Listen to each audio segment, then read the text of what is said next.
I never thought the quiet click of a drawer could shatter 23 years of marriage. But that's exactly what happened at 2:17 a.m. on a Tuesday that smelled faintly of rain, and the lavender candle I'd lit to calm my nerves. Was reaching for the melatonin on the nightstand when my fingers brushed something cold and unfamiliar behind the stack of old birthday cards. A phone. Not my husband's usual iPhone with the cracked corner from when he dropped it fixing the fence last spring. This one was sleek, black, cheap-looking, the kind you buy at a gas station with cash. It buzzed once in my palm, like it knew I wasn't supposed to be holding it. The screen lit up with a single text preview. Can't wait to see you tomorrow, baby. Same spot, my stomach dropped so fast I tasted metal.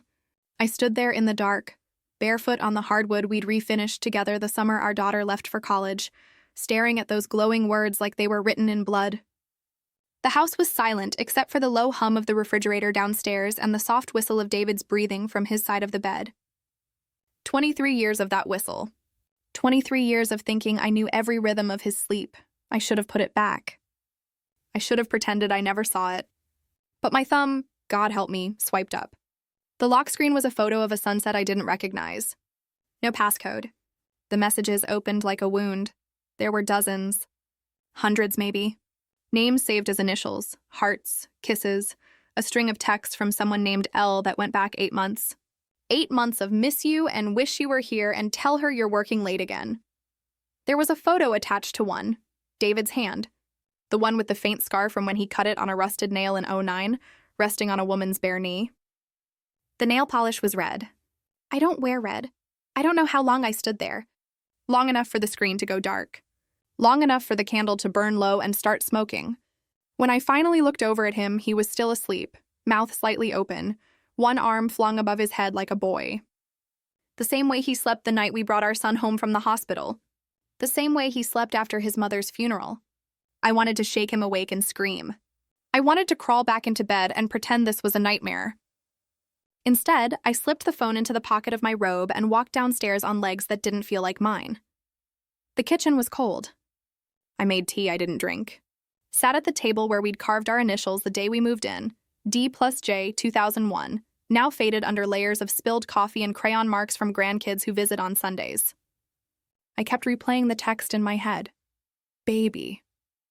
He hadn't called anyone baby since our daughter was born. Not even me, not in years.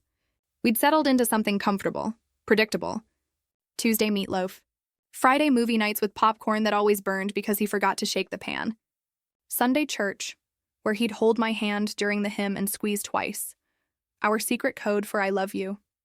I thought that was enough. By the time the sky turned the color of weak coffee, I'd made a decision. I wasn't going to cry.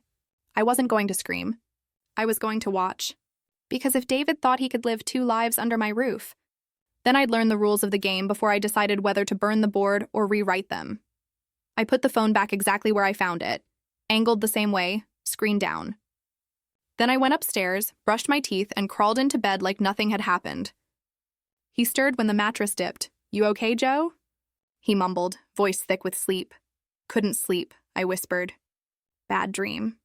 He reached for me, pulled me close like he always did. His hand settled on my hip, familiar, warm. I let him. I even turned into him, pressed my face into his neck. Breathed in the scent of his soap and the faint trace of sawdust he never quite washed out of his skin. I counted his heartbeats. 1, 2, 3, 4, 5, 6, 7, 8, 8 months. When he left for work that morning, he kissed my forehead like always. Love you, babe.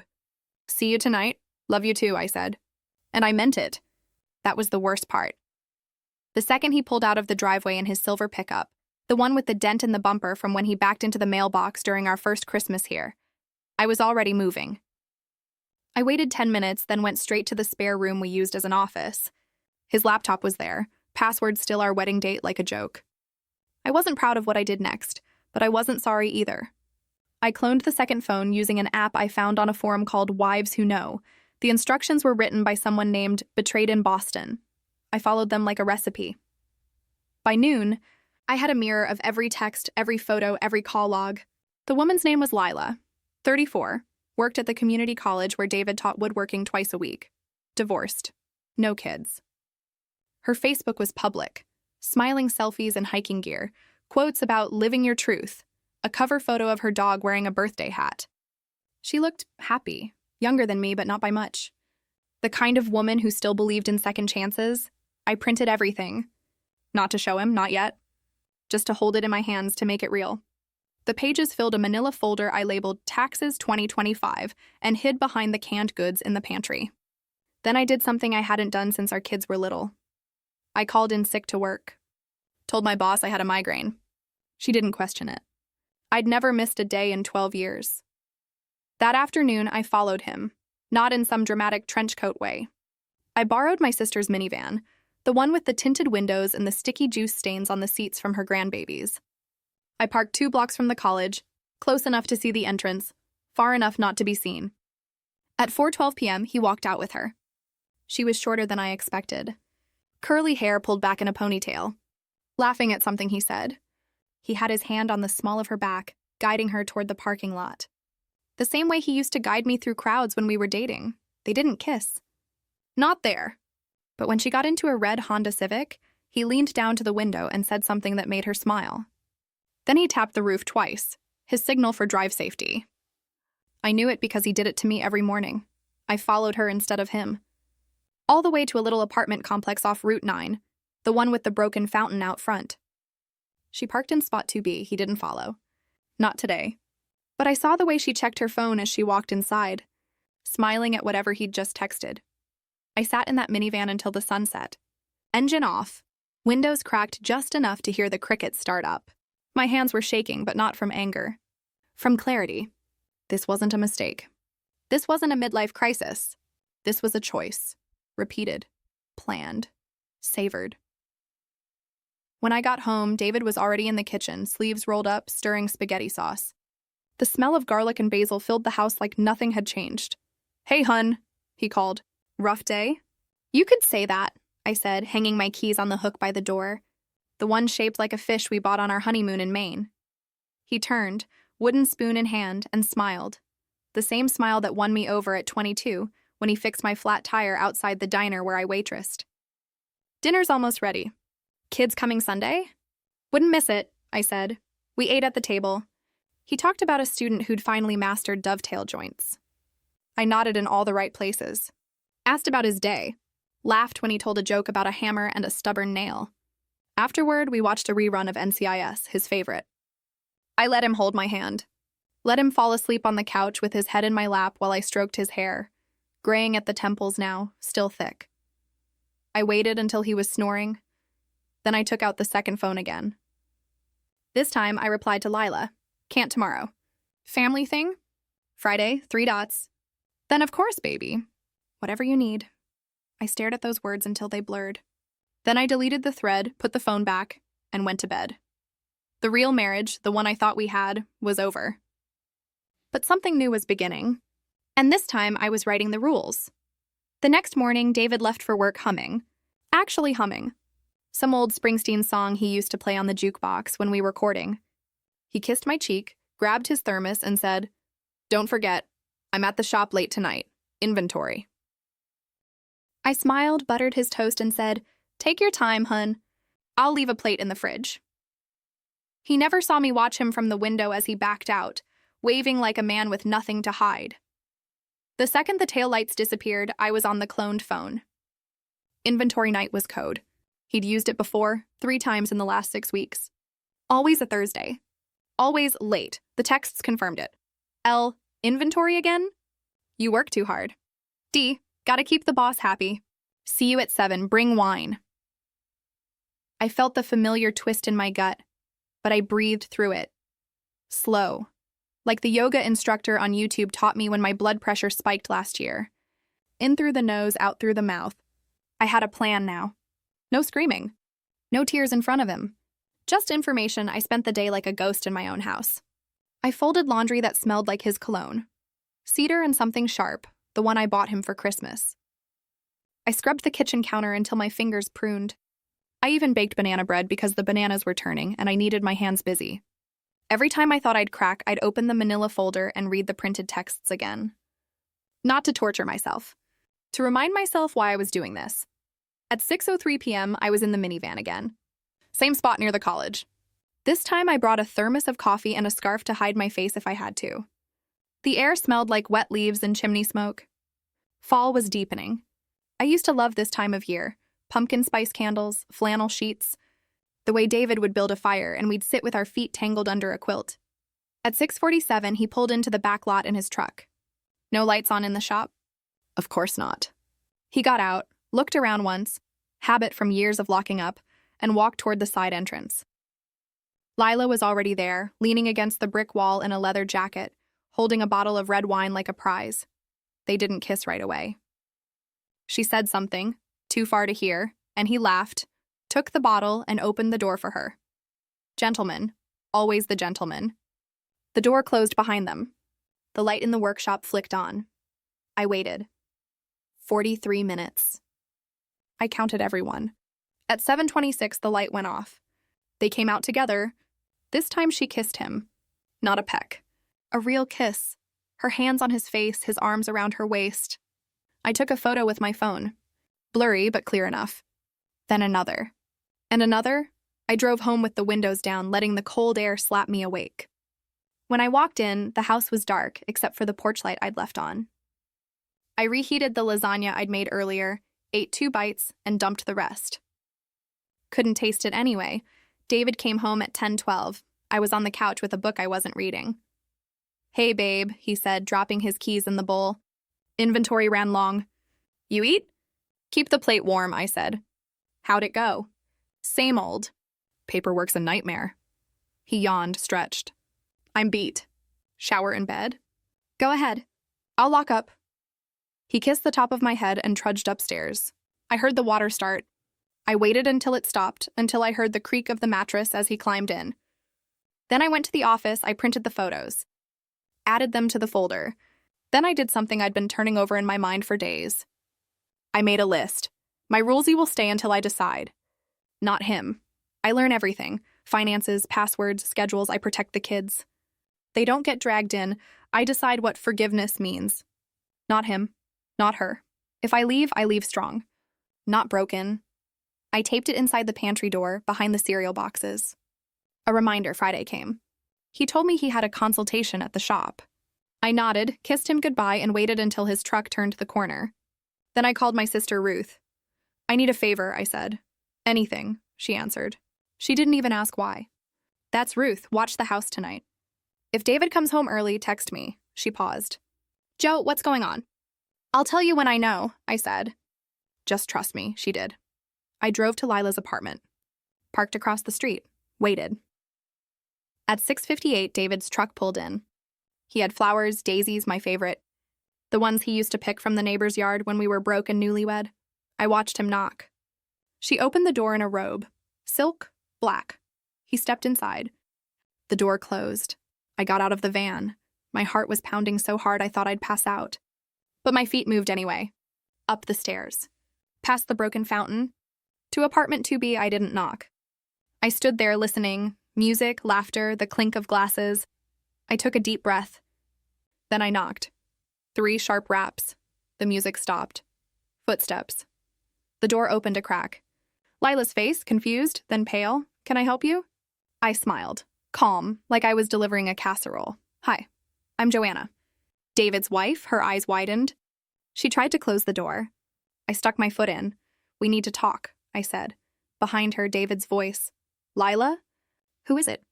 He appeared in the hallway, shirt untucked, wine glass in hand. When he saw me, the glass slipped. Shattered on the tile. Red wine spreads like blood. Joanna, he whispered. I stepped inside. Closed the door behind me. Let's not do this in the hallway, I said. Neighbors talk. Lila backed up, arms crossed. David just stared. Like I was a ghost. I set my purse on the counter. Took out the folder. Laid it down like a deck of cards. Sit, I said. They sat, I didn't yell. I didn't cry. I opened the folder and started with the first photo. This was Tuesday, I said. You remember Tuesday, David? You told me you were at the shop. He opened his mouth. I closed it, I turned to Lila. And you? You knew he was married. Don't pretend you didn't. She looked at the floor. I went through it all. The texts, the photos, the cloned call logs. Every Thursday. Every inventory. Every lie. When I finished, the room was silent except for the hum of the refrigerator. David finally spoke. Voice cracking. Joe, I'm so sorry. It didn't mean anything. It was, don't, I said. Don't you dare say it was nothing. You brought her flowers. You called her baby. You built a life with her while I was making meatloaf. He dropped his head into his hands. Lila stood. I'll go. No, I said. You stay. You're part of this now. She sat back down. I looked at them both. Really looked. David, my husband, my partner, the man who carried me over the threshold of this house like I was something precious. Layla, younger, lost, lonely maybe. But not innocent. I'm not leaving, I said. Not yet. But things are going to change. And you're both going to listen. David looked up. Eyes red. Anything. I'll end it. You don't get to decide that, I said. I do, I stood. Picked up the folder. I'll be in touch, I said to Lila. Don't call him. Don't text. Don't show up at the shop. If you do, this goes to your boss. And your ex-husband. And your mother. I have all their emails, she nodded. Tears now, to David. You come home tonight. You sleep in the guest room. Tomorrow we will talk. With a counselor. And a lawyer. And you don't lie to me again. Not once, or I walk. And I take everything. He nodded. Couldn't speak. I walked out. The drive home was quiet. No radio. Just the sound of my own breathing. When I pulled into the driveway, Ruth's car was gone. She'd texted all clear. Call me. I didn't. Not yet. I sat in the dark kitchen and opened the pantry. Took out my list. Added a new rule. I decide when it's over. Then I went to bed. Alone. For the first time in 23 years, I locked the bedroom door. The guest room door stayed shut for 3 days. David knocked twice each morning, soft, like he was afraid the wood might bruise. Coffee's ready, Joe. I never answered. I drank the coffee I made myself, black, no sugar, and left his mug on the counter until it cooled into a skin. He'd wash it without being asked, set it upside down on the dish rack the way I liked, then disappear to the shop. On the 4th morning, I opened the bedroom door before he knocked. He was halfway down the hall in his work boots, thermos in hand, and he froze like a deer. Sit, I said. He sat at the kitchen table. The same chair he'd sat in the night he proposed, spinning the ring box between his fingers until I laughed and said yes. I placed 3 things in front of him. A printed appointment card. Marriage counselor. Thursday, 6 p.m., a second card, my lawyer. Friday, 10 a.m., the manila folder, now thick as a phone book. You will be at both, I said. You will speak when spoken to. You will not touch me until I say so.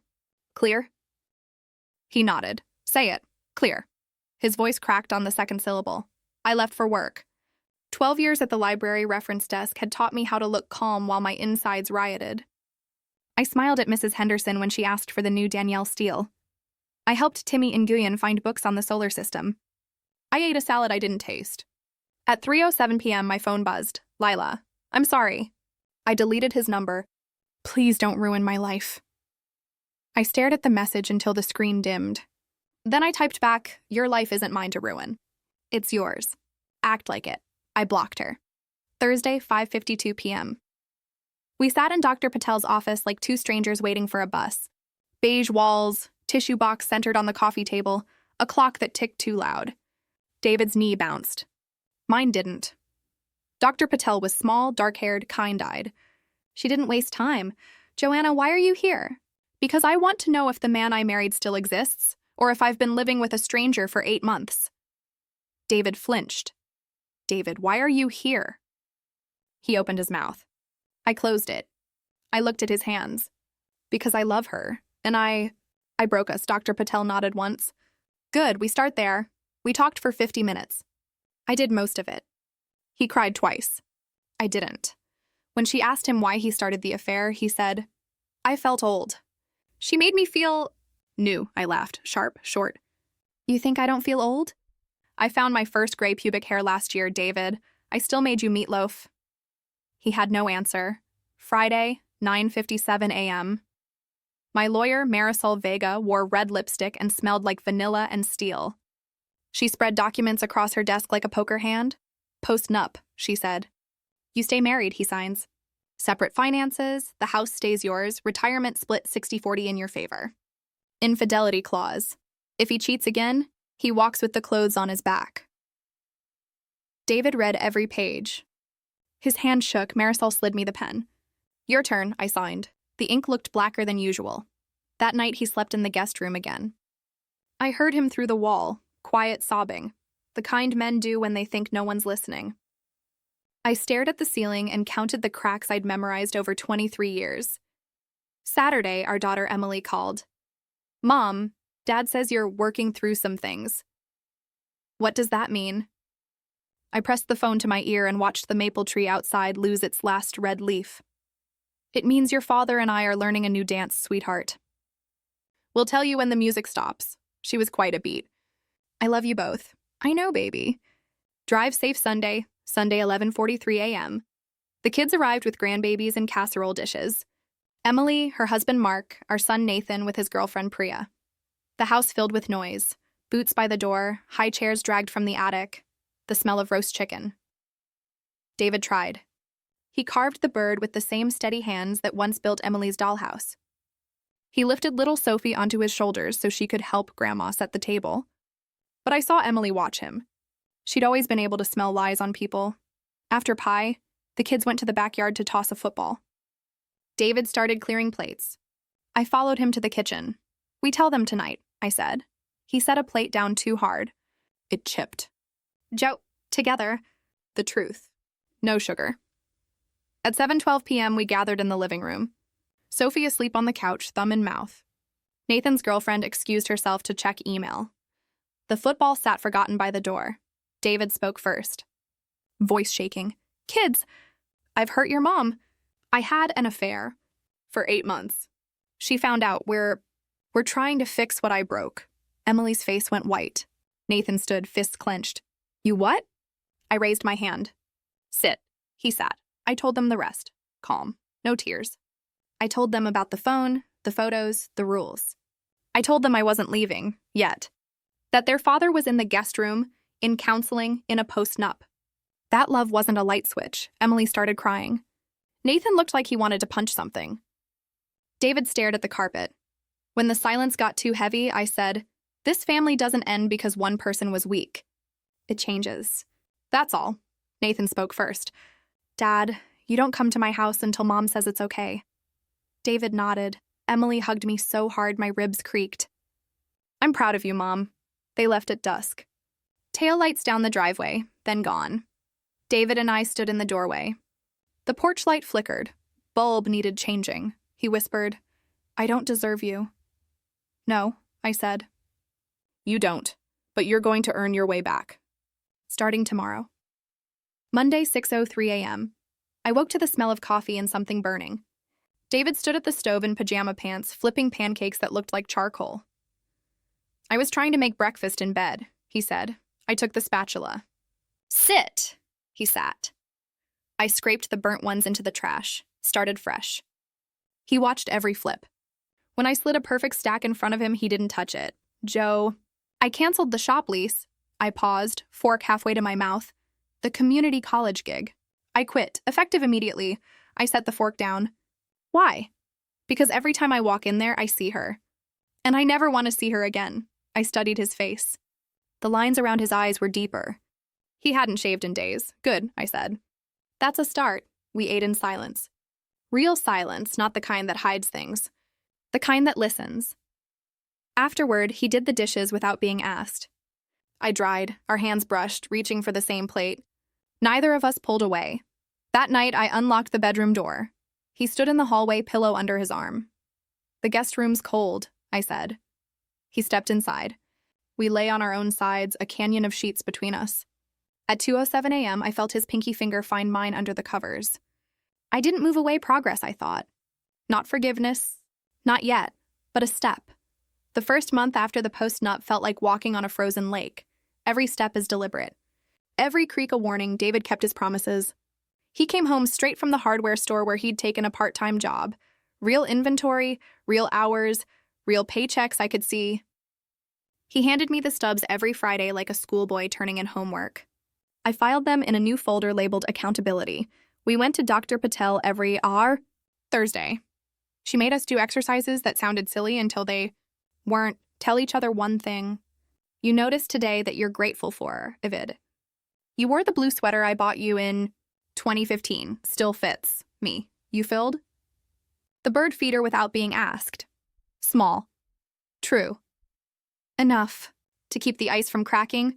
He started sleeping in our bed again, but on top of the covers, a quilt between us like a border. Some nights I woke to find his hand resting on the quilt near my hip, not touching, just close. I never moved it. Emily texted daily. Mom, how are you? I always answered, still here. Still trying. Nathan came alone one Sunday, no Priya. He hugged his dad stiffly, then asked me to walk with him to the creek behind the house. Mom, he said, skipping a stone so hard it sank. I keep thinking about punching him. Is that wrong? I picked up a flat rock, flicked it, 3 skips. It's human. But fists don't fix trust, he nodded. Skipped another. Are you staying for you or for us? Both, I said. But mostly for me. He hugged me then, tight, like he was 10 again and afraid of thunderstorms. Lila vanished. I checked. Out of habit, not obsession. Her Facebook went private. The college website removed her from the adjunct list.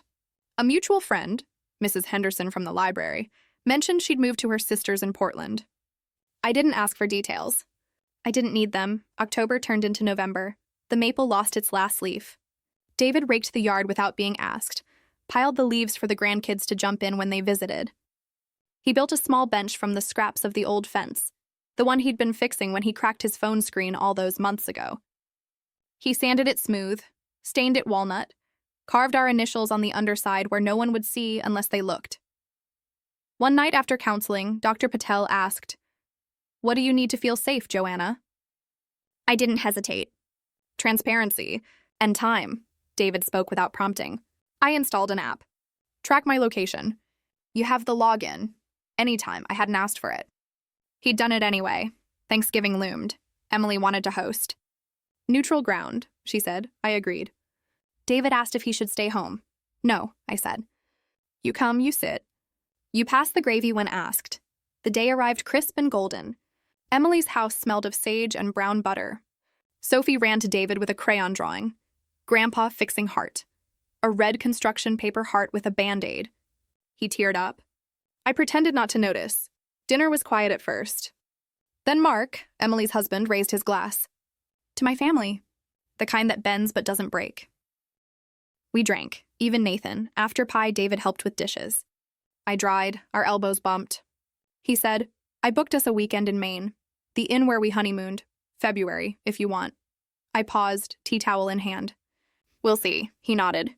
That was enough. December brought snow, the first real storm. Power flickered. David built a fire without being asked, the way he used to when the kids were small and we'd roast marshmallows in the living room. He strung the Christmas lights on the porch. White ones, not the multicolored tangle we'd argued over for 20 years. On Christmas Eve, the kids came with presents and noise. Nathan's girlfriend Priya was back. She hugged David like nothing had happened. Emily whispered to me in the kitchen. He looks lighter. I glanced at him across the room, helping Sophie hang a glittery star. He's trying. After the kids left, the house fell quiet. Snow muffled everything. David poured 2 mugs of cocoa, added the tiny marshmallows I pretended not to like. We sat on the couch, quilting over our knees. He spoke first. I wrote you a letter. He pulled an envelope from his pocket. My name in his careful block print. I took it. Didn't open it. Read it to me. He did. Voice steady, eyes on the fire. He talked about the day we met, how I spilled coffee on his boots and apologized by buying him pie. About the night Nathan was born, how he cried harder than I did. About the affair, not excuses, just facts. How empty he'd felt. How Lila had filled a hole he didn't know how to name. How he hated himself for it. How he'd die before he hurt me again. When he finished, the fire had settled into embers. I opened the envelope. Inside was a single photograph, the one from our honeymoon, me laughing on the beach, wind in my hair, his arm around me. On the back he'd written, I want to earn this smile again. Every day, I set it on the mantle. Then I did something I hadn't done in months. I leaned over and kissed his cheek. Just once. Salt and cocoa and the faint trace of wood smoke. He closed his eyes. Didn't move. Christmas morning, I woke to an empty bed. Downstairs, David stood at the stove in flannel pants, flipping pancakes, perfect golden circles this time. He'd set the table for two. In the center, the bench he'd built, now holding a single red poinsettia. I sat. He slid a plate in front of me. "Merry Christmas, Joe." I took a bite. Real maple syrup. The good kind. "Merry Christmas, David." We ate. Outside, snow kept falling, soft and steady, covering the world in quiet. Later, I opened the pantry for coffee filters. My list was still taped inside the door. I took a pen from the junk drawer and added one final line. "Some cracks let the light in." I left it there. That night, he slept under the covers, not touching, but close enough to hear him breathe. January thawed into February. The snow melted in patches, revealing the brown grass and the bench David had built, now dusted white like a cake left too long on the sill. He shoveled the walk every morning before the sun came up. I watched from the kitchen window, coffee cooling in my hands, and noticed how he paused at the end of the driveway to wave at Mrs. Henderson walking her poodle. Same wave he used to give me when he left for work. We kept the Thursday appointments with Dr. Patel. She started asking harder questions. "Joanna, what does forgiveness look like to you?" I thought of the letter on the mantel, the poinsettia that refused to die, the way David now asked permission before touching the remote. "It looks like breakfast," I said. "Every day, without me having to ask." David smiled at that. Small. Real. February 14th fell on a Friday. He left a single daisy on my pillow, white petals, yellow center, wrapped in a paper towel because the florist was closed. A note in his handwriting. "Still my Valentine?" I tucked the flower into the frame of our wedding photo. Didn't answer. I didn't need to. That weekend, we drove to Maine. The inn looked smaller than memory, peeling blue paint, the same creaky porch swing. The owner, Mrs. Landry, hugged us like prodigal children. "Room 3, ocean view, just like your honeymoon." David carried the bags. I carried the silence. We walked the beach at dusk. The tide was out, exposing rocks slick with seaweed. Our boots crunched on shells. He spoke first. "I used to think love was the big moments, proposals, babies, mortgages. I forgot the small ones add up. I picked up a piece of sea glass, smooth and green. They do. That night we slept in the same bed, no quilt between us." He reached for my hand in the dark. I let him hold it. We didn't speak. The ocean did the talking, steady, ancient, unforgiving, and kind. Back home, spring crept in early, the maple budded. David planted tulips along the walk, red ones, my mother's favorite. He built a trellis for the clematis that had died the year Nathan left for college. Emily announced her pregnancy. Second baby, due in September. She told us over Sunday dinner, hands on her still flat belly, eyes shining. David stood so fast his chair tipped. He hugged her, then Mark, then me. His arms shook. Later in the kitchen, he whispered, "I get to be a grandpa again. Clean." I handed him a dish towel. "Earn it every day." March brought the first real test. The hardware store hosted a spring fair. Vendors, live music, kids painting birdhouses. David's old boss from the college stopped by his booth. They shook hands. I watched from the library table where I was selling used books. After, David found me. He asked if I'd consider teaching a summer class. One night a week, I closed the cash box. "What did you say?" "That I'd talk to my wife." I looked at him for a long moment. The sun caught the silver in his hair. "One night," I said. "You come home straight after. You text me when you leave the building." He nodded. "Yes, ma'am. April showers turned the yard to mud. Nathan brought Priya for dinner. They announced their engagement. Quiet, no ring yet, just a promise." David raised his glass. "To second chances." Nathan's eyes flicked to me. I raised mine back. May brought the tulips, red cups against green stems. David built a sandbox for Sophie and the new baby on the way. He let her help hammer the nails, her tiny hands over his. I took a photo, printed it, added it to the mantel beside the honeymoon picture. One night after the kids left, I found him in the garage sanding a crib. "For Emily?" I asked. He nodded. "White oak. Like the one I built for her when she was born?" I ran my hand over the smooth wood. "You kept the plans?" "In my head," he said. Some things you don't forget. June heat settled in. We sat on the porch swing, lemonade sweating on the railing. Fireflies blinked in the yard. David said, "Dr. Patel says we can stop after next week. If we want, I rocked the swing with my toe. Do we want to?" He thought. "I think we're okay," I nodded. One more. For good measure, in the final session, Dr. Patel asked us to write each other a new vow. We did it at home separately, then read them aloud in her office. David went first. "I vow to choose you every morning, even when I'm tired. To tell the truth, even when it's ugly. To build things that last, furniture, trust, us." I unfolded my paper. My handwriting is smaller, neater. "I vow to let the past stay past, but never forget the lesson. To meet you halfway when you reach. To love you fiercely but never blindly," Dr. Patel smiled. "Sign them, date them.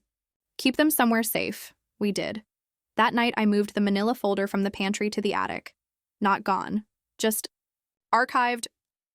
July 4th, the neighborhood block party. David manned the grill. Burgers, corn, his secret sauce. I passed out sparklers to the kids. Mrs. Henderson brought her famous potato salad. Someone asked how long we'd been married. 24 years, David said, flipping a burger. 23 and a half, I corrected. The last 6 months don't count. He laughed. I laughed. The sound surprised us both.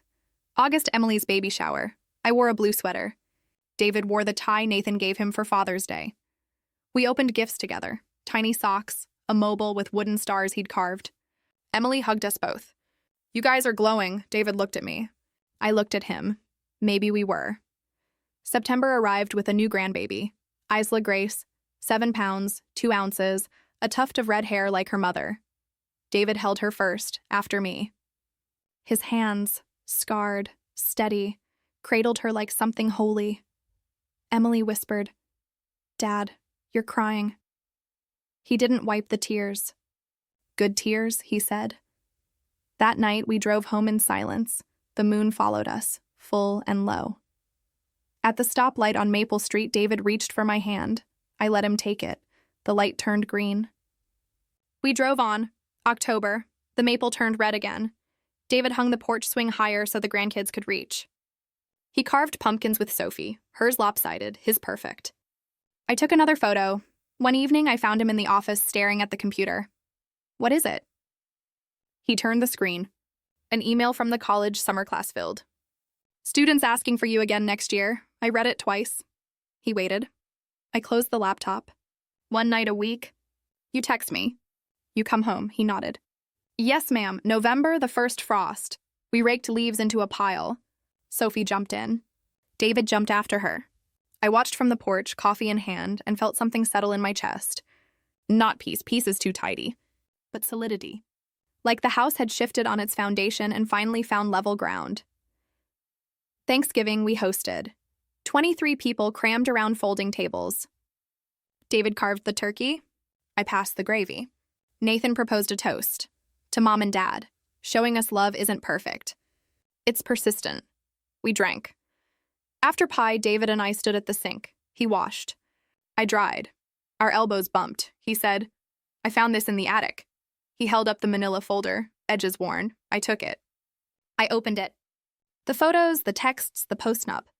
All there, I carried it to the fireplace. He didn't stop me. I fed it to the flames page by page. The fire crackled. The past curled and blackened. When the last sheet turned to ash, I closed the screen. David's arms came around me from behind. I leaned back. Just a little December, snow again. We strung white lights. Drank cocoa. Watched the grandkids open presents. Midnight, the house was quiet.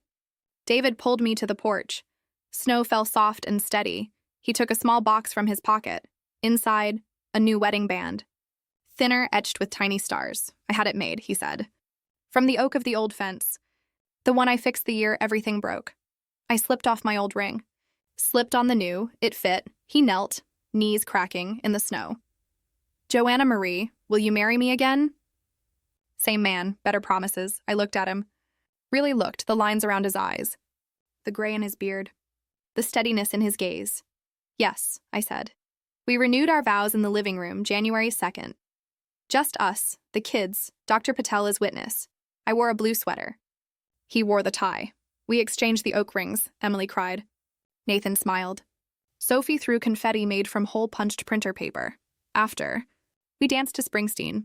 Our song, on the same hardwood where I'd found the phone. David spun me slowly, rested my head on his shoulder. The floor didn't creak, it was held. I never thought a cracked phone screen and a 2 a.m. text could hand me the pen to rewrite my own story. But here we are, 24 years in, dancing on the same floor where everything almost ended. Love isn't the fairy tale they sell you, it's the quiet mornings when he makes coffee just right. It's the way I still check his location app, not because I don't trust, but because I remember it's choosing every single day to stay. I didn't forget to forget. I forgave myself to free myself. The scars are there. They always will be, but they're proof we survived. So here's my question to you, dear one. When the person you love breaks your heart, would you have the courage to hand them the hammer and teach them how to rebuild? Tell me in the comments, no judgment. Just the truth. If this story touched you, hit subscribe, ring the bell, share it with someone who needs to hear they're not alone. You're stronger than you know. Until next time. Keep choosing you, Aunt's secret.